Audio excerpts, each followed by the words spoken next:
1:8 says, we know that the law is good if we use it properly. We also know that the law is made not for righteous, but for the unrighteous. Many of you have been exploring Christianity, or maybe are spiritually hungry, been seeking different things, and you're just not sure. You have this fear about throwing your hat into the rings and say, I am now a Christian, because you really don't like what Christians are known for and what a Christian in your mind is. And that makes perfect sense, because you won't understand the things of God because you're operating on an entirely different operating system. And that's why this renovation that we're taking on is so significant.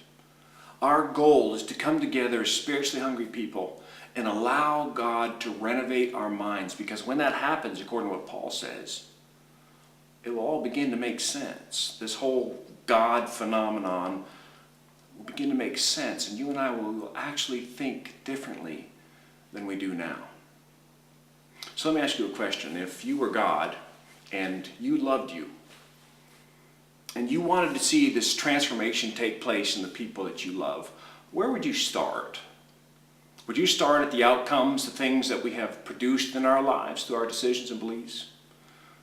Or would you start maybe at the decision level, just begin making new decisions and different decisions?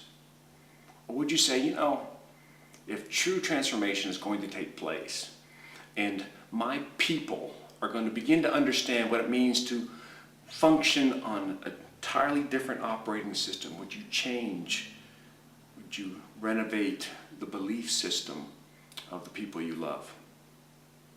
If you pick any biblical teacher, even Jesus, the Son of God, they all teach the same thing. And it's basically this: our Heavenly Father wants us to see the world as He sees the world. And that's only going to happen through the renovation, the renewing of our minds. So over the next few weeks, we are going to take on these 4 major God thoughts that will renew our minds, will change the way we believe. But in the meantime, I have a homework assignment for you to consider over the next week.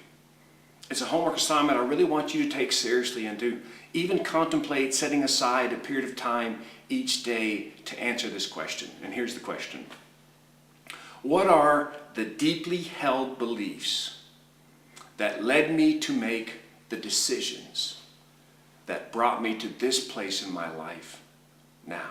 What are the deeply held beliefs that led me to make the decisions that have brought me to this place in my life right now?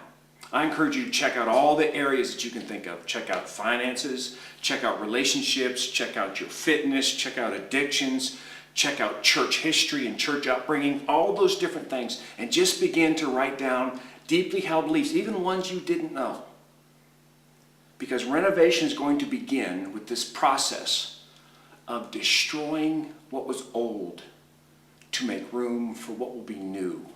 Because the Heavenly Father wants to replace our old beliefs with new truth. And as we go through this process and it gets a little hazy, a little uncomfortable, I want you to remember, as you go through this process of this homework assignment, I want you to remember, this is why we're going through this together, that this renovation process has the potential to create something in you and something in me that will be extraordinary.